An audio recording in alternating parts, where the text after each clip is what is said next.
Buenos días, Diarios de Pandemia, una edición más. Hoy día domingo, 15 de agosto, aniversario de la independencia de Arequipa, perdón, de la fundación de Arequipa y de Huánuco, así que les mandamos muchísimos saludos hasta allá y que celebren obviamente cada uno manteniendo las distancias. La primera cosa que quisiera contarles es que la demora del programa se ha debido a que desde muy temprano hemos estado reporteando con periodistas de Ayacucho, como Paola Collazo, Rocío Campos, lo que estaba pasando sobre el viceministro Pedro Castilla de Trabajo, a quien queríamos entrevistar porque él ha sido acusado de un caso de feminicidio de una joven que trabajaba en un casino llamada Betsabe Flores. En toda esta, digamos, en la confirmación de la información, en conseguir el expediente y estar reporteando, que es lo que hacemos nosotros, ha sido esta demora. Y mientras estaba planeando la entrevista con el viceministro, nos enteramos que había renunciado al cargo, ¿no? Entonces, por eso ha sido la demora del programa. Les pedimos mil disculpas. Esa es la renuncia ante el ministro Iber Maraví, que también es de Ayacucho.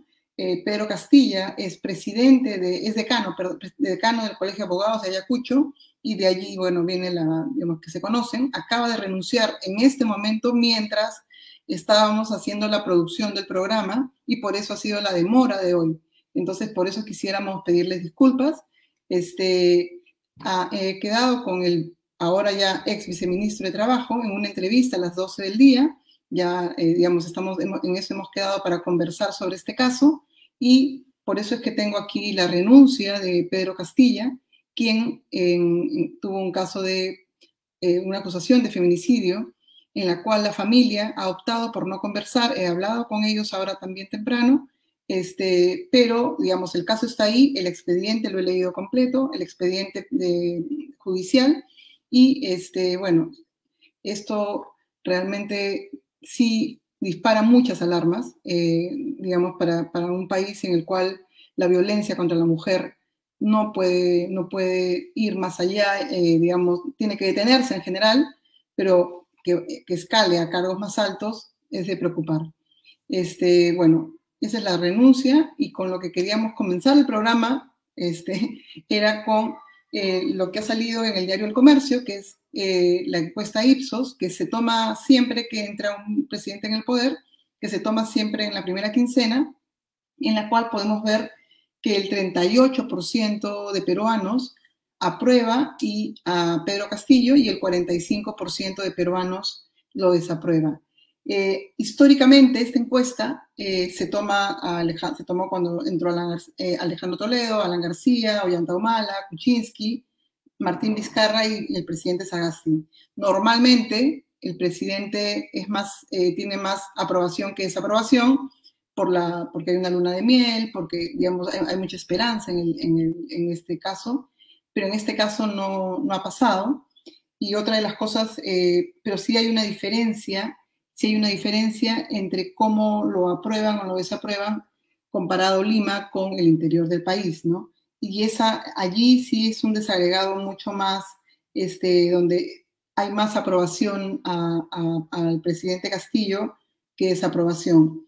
Lo que sí hay unanimidad es en la desaprobación al primer ministro Guido Bellido, ¿no? En la cual la desaprobación es 59%, y que se cree que la relación entre Guido Bellido y Vladimir Cerrón es, digamos, donde Vladimir Cerrón es el que manda y Pedro Castillo es el que obedece. Con esto quisiera también terminar con lo que ha dicho el politólogo Rodrigo Barnechea, que comparado todos los líderes de izquierda en América Latina que han entrado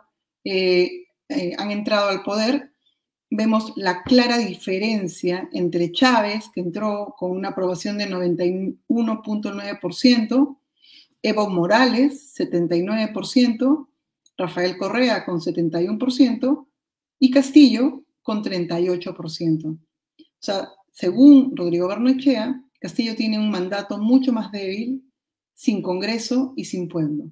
Es un gobierno precario, y es un gobierno en el cual él tiene que construir las alianzas, tanto en el Congreso, tanto, digamos, con las organizaciones sociales, ¿no?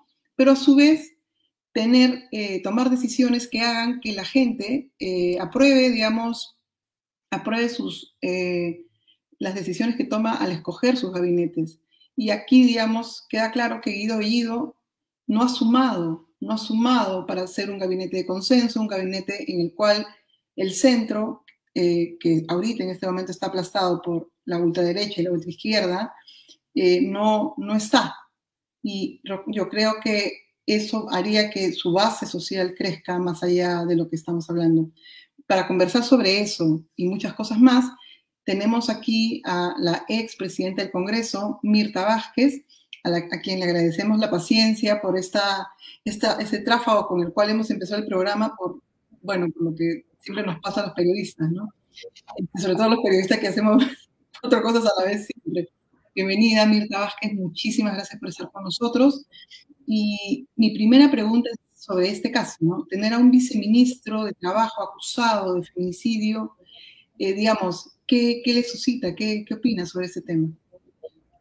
Bueno, primero agradecerte la invitación, Paola, a este espacio tan interesante, importante, y además agradecerte tu labor, ¿no? Porque justo estabas comentando estas acciones que estás tomando que me parecen muy importantes, no solo como periodista, sino como ciudadano.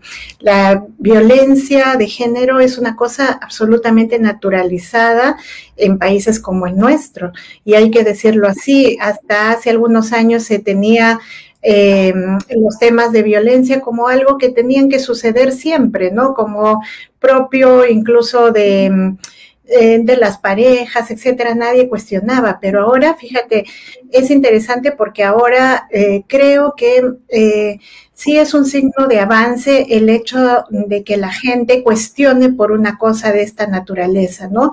Por ejemplo, en tu labor como periodista tú estás haciendo un cotejo de quiénes son las autoridades y qué tipo de comportamiento han tenido en relación al género, y ahí hacer esta suerte de, digamos, plantear estos cuestionamientos como a este señor que ha asumido como viceministro y tiene una acusación tan grave como el feminicidio. Creo que es importante no solamente plantearlo, sino la reacción que se tenga. En este caso ha habido una renuncia, y me parece importante eso porque nos sirve como un hecho simbólico. La violencia de género no puede naturalizarse, no puede ser algo que pasa desapercibido, algo que no se considera tan fuerte como la corrupción, tan fuerte como un hecho de, no sé, pues de un mal manejo en las instituciones. Es tan grave eso como el tema de estar involucrado en un acto de violencia de género, ¿no? Entonces me parece muy importante hacer estos cotejos y cada vez dejar simbólicamente la muestra de que no se va a tolerar este tipo de situaciones, ¿no? Uh-huh. También quería comentar con usted que el ministro de Ambiente tiene una denuncia de violencia de su expareja y de su hermana, el ministro de Transportes, Juan Francisco Silva, de su expareja, Bruno Pacheco, el secretario general de Palacio de Gobierno, tiene una denuncia de violencia, y Roger Nájar, que iba a ser el primer ministro, que no fue porque fue denunciado por haber tenido una hija con un adolescente de 14 años, tampoco fue por estas denuncias, ¿no? Pero él sigue en la PCM, digamos, ahí. ¿Por qué siente que las autoridades que están ahorita no se ven en la obligación de explicarnos que esto de aquí, que lo que han hecho está mal, o pedir perdón, o dejar el cargo? ¿Qué se tiene que hacer? ¿Cuál es la Contraloría para el tema de género? ¿Ha pensado en alguna manera de que esto ya no pase más? Yo creo que en principio en estos casos el único mecanismo de control, digamos, somos la propia ciudadanía, ¿no? Porque no existe una institución que debería haberla, ¿no? Por ejemplo, yo digo, yo a lo mejor estoy siendo demasiado progresista, pero digamos, el Ministerio de la Mujer tendría que ser alguien que, un espacio que transversalmente controle estos temas, ¿no? No pueden existir en instituciones, sobre todo asumiendo cargos de responsabilidad, gente que esté involucrada con estos hechos, ¿no? Entonces hay que hacer una observación del tema, hay que hacer un llamado de atención. Como no hay esas instancias institucionales más, digamos, que se hayan consolidado más institucionalmente este tipo de control, nos queda la ciudadanía. Lo que estás haciendo tú, por ejemplo, como periodista, cotejamos quienes están involucrados en eso. Y la ciudadanía tiene que ayudar a levantar la voz sobre estos temas, ¿no? O sea, no, así como no podemos permitir a una persona involucrada en actos de corrupción, a la gente eso la exacerba mucho, pero también tendría que tocarnos a todos muy fuerte el tema de si está involucrado en un tema de violencia de género, cuidado, ¿no? No debería ser alguien que asuma responsabilidades tan importantes. Entonces, sí creo que hay que ayudar en esto, ¿no? La manera de controlar es cómo nosotros seguimos el caso, pedimos explicaciones, seguimos levantando la voz fuerte como para provocar, ¿no? Que algo se diga sobre el tema, ¿no? Y que se resuelva de alguna manera. Usted, como expresidenta del Congreso, digamos, ¿cómo vio ser mujer y tener este cargo, digamos, en un momento complicado políticamente, pero qué significaba, qué carga extra tenía al ser mujer y sufrir, digamos, esta misoginia que vivimos cada día las mujeres en el Perú? Fíjate, yo puedo decir que en carne propia he podido sentir lo que es el acoso político, lo que es la violencia de género. Yo puedo decir que soy una afortunada porque en mi ámbito familiar, etcétera, no, en mi ámbito más personal nunca he sufrido violencias, ¿no? Pero socialmente, en estos espacios institucionales, realmente ha sido muy fuerte la violencia que se ejercía contra mí. Entonces, y creo que es no solamente porque era yo, porque a lo mejor hay mucha gente que no comulga con mi pensamiento, etcétera, sino yo tengo claro de que muchas de las reacciones son porque la gente se resiste a que una mujer tenga un liderazgo tan importante, ¿no? Entonces, lo sentíamos cada día. Por ejemplo, yo me comparaba con expresidentes del Congreso varones que tomaban alguna decisión y nadie los cuestionaba, pero en el caso mío la misma decisión ha sido 1000 veces cuestionada. El tema Michelle Bachelet decía, perdone que le interrumpa, Michelle Bachelet decía que a las mujeres les preguntan cosas que jamás les ocurriría preguntarle a los hombres. Sí. ¿Le ha pasado también eso a usted? Sí, por supuesto, muchas cosas que no a los hombres nunca se les ocurriría, a un varón no le plantearían las cosas así, incluso en las expresiones. Fíjate, yo alguna vez he contestado fuerte porque hasta las expresiones machistas que hay, ¿no? Piensan que a una mujer la pueden manipular incluso con expresiones como Iván, yo estaba sentada en la mesa directiva, Iván, y te decían, mi reina, ¿puedes ver mi proyecto? Un colega, ¿no? Entonces yo le decía, a ver, un momentito, ni soy su reina, ni su proyecto va a ir adelante, o sea, se espera, ¿no? Entonces, y esa, además, reacción, porque creen que los estás agrediendo además, pero ¿qué te pasa? Te estoy haciendo un halago. No es un halago, son expresiones machistas, porque en el fondo lo que subyace es un intento de manipulación, porque se cree que la mujer es manipulable, que como supuestamente actuamos con el corazón, entonces cualquier cosita de esas te pueden hacer cambiar decisiones, ¿no? Mi reina, o había quienes decían, yo me reía mucho porque yo digo, yo no me imagino, por ejemplo, a este mismo congresista yendo al señor Merino a decirle, mi rey, ya vas a poner adelante el proyecto, ¿no? Y es parte de la cultura, a veces ni siquiera se dan cuenta, ¿no? Ni siquiera se dan cuenta, de lo que te están diciendo, de que esas expresiones afianzan los machismos, de que en esas expresiones subyace un sentido de hacerte sentir desigual, manipulable, no te hablan de igual a igual, no te dicen presidenta, con todo respeto, mire, le vengo a plantear esto, ¿no? Sino es, mira, vengo y te digo un par de cositas como para tratar de generar que, porque piensan que realmente así te pueden de alguna manera doblegar también, ¿no? Entonces son cosas que suceden en el cotidiano, que te plantean cosas que a un varón creo que nunca se las plantearían, ¿no?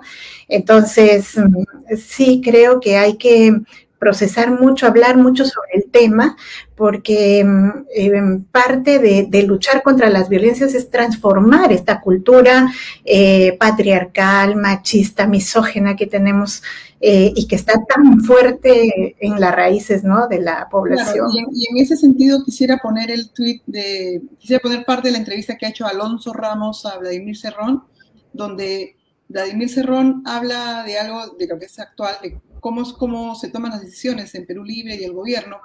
Carlos, ¿podrías ponerlo, por favor?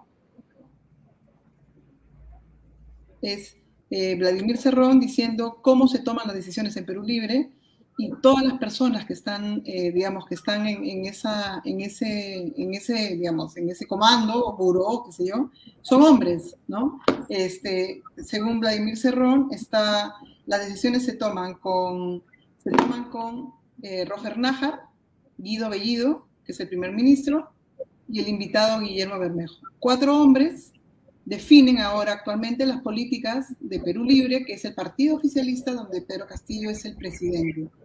De esas personas, Roger Nájar tiene esta denuncia que para él no es denuncia. O sea, para él, haber tenido relaciones y una niña que nació de una relación con un adolescente de 14 años, no es algo que es algo de extrañar. O sea, él en privado, se quejaba de esta injusticia, porque él resolvió el problema con esta adolescente y la niña que no la quería reconocer, que estudia Derecho, que pelea el caso, consigue que el papá le dé el dinero que le correspondió pagar en su momento y que le dé el apellido que le había negado. Entonces estamos repitiendo lo que vivimos en 2001 con Alejandro Toledo, ¿no? Entonces quisiera, digamos, ¿qué se puede hacer? Porque esta es la realidad, con esto estamos lidiando. ¿Qué se puede hacer? Porque, digamos, a veces el Ministerio de la Mujer es como, no le digo, no tiene tanto peso, ¿no? ¿Qué se puede hacer para ir más allá, ¿no?, de esto? Sí, es importante, yo creo que tratemos de trabajar fuerte sobre la cultura que tienen que cambiar nuestros propios gobernantes, ¿no? Es importante que ellos también comprendan que los enfoques, las miradas desde las mujeres, ¿no?, desde el género son importantes. Muchas veces cuando hay este tipo de procesos en los que, claro, solamente se toman decisiones a partir de las miradas de los hombres, no se valora esto otro que es tan sensible para la mitad de la población. Nosotros somos poquito más de la mitad de la población, ¿no? Casi 51% de mujeres. Y es bien importante también tener esos enfoques, empezar a revisar también cosas fundamentales como que temas relacionados al género, a tus responsabilidades, además con, por ejemplo, las parejas, los hijos, ¿no? Son cosas que no son privadas, ¿no? Aquellas cosas que suceden en estos ámbitos se vuelven públicas porque es un problema de preocupación general, cómo generamos relaciones más equitativas, igualitarias entre varones y mujeres, cómo asumimos responsabilidades paritarias, ¿no? Siempre se cree, por ejemplo, que el tema de criar a los hijos solo le corresponde a la mujer, por eso es que los varones casi siempre se ven hasta ofendidos de que les digan tú tienes una obligación y tienes una responsabilidad y no solamente económica, la responsabilidad, por ejemplo, frente a los hijos, a la familia, en relaciones paritarias no solo es económica, es cómo tú te acercas al hijo, cómo te relacionas, cómo cumples obligaciones y responsabilidades con él, con tus hijos, ¿no? Esa construcción que es un problema bien estructural, pero fíjate, tenemos que trabajar mucho, incluso yo creo que debería haber, con Rocío Silva planteábamos un proyecto muy bonito que era sobre la construcción de nuevas masculinidades, ¿no? Para enseñar a los varones cómo es que se construyen relaciones más igualitarias y con el tiempo ir cambiando eso, porque hoy por hoy no solamente es el que está en el gobierno ahora, sino en el común de los varones se piensa que estos no son ni temas graves ni de preocupación fundamental, entonces como que se toleran, ¿no? Se toleran y no debe pasar. Bueno, no quisiera cerrar la entrevista con una frase del ministro Bellido, del primer ministro, sobre la población LGTBIQ, diciendo que todavía culturalmente nos falta muchísimo para terminar culturalmente en los Andes para aceptar que eso hay que dejarlo atrás, que cada cosa viene con su tiempo. Entonces, quisiera que nos diga por qué es importante pensar en todo, porque dice, no son minorías, y como culturalmente no están preparados, entonces que siga pasando el tiempo. ¿Qué tendría que decir a eso? Sí, yo puedo comprender, porque yo he trabajado mucho, Paola, con comunidades, ¿no? Campesinas, indígenas, y es verdad que tienen culturalmente otras concepciones, que miran digamos, estos temas de género de diferentes formas, se procesan, pero yo creo que no es ni impedimento, ni porque yo he visto además, es verdad que los temas de género, de diversidad en las comunidades hay que tratarlas con un enfoque transversal, cultural, digamos, ¿no? Para que se pueda comprender mejor, pero yo creo que eso no debe ser pretexto para decir, mira, que pasen los años y algún día lo entenderán. Yo creo que no es así, porque lo he visto trabajando con un enfoque intercultural. Por supuesto que se entiende muy bien, la gente de las comunidades entienden muy bien que ahora estamos que tenemos que cambiar esas concepciones, no solamente patriarcales, machistas, sino que también de exclusión por grupos diversos, que los hay. Es falso que mucha gente dice, no, es que en las comunidades no hay eso. Hay todo eso, hay también diversidad, ¿no? Y creo que hay una tarea por cómo lo trabajamos, ¿no? Por cómo empezamos a desterrar esta cultura y eso no es cuestión de tiempos ni de que la población de las comunidades, digamos, espere por años, ¿no? Sino que es una suerte de generar metodologías con enfoques interculturales para trabajar estos temas de diversidad, que creo que es perfectamente posible. Es cuestión de decisión política también, y educación, y como. Muchísimas gracias, Mirta, por la entrevista, muchísimas gracias, y bueno, volveremos a este tema porque desgraciadamente ese tema no se está tomando la importancia de vida. Que tengas un muy buen domingo. Gracias. Muchas gracias, Pau. Muchas gracias.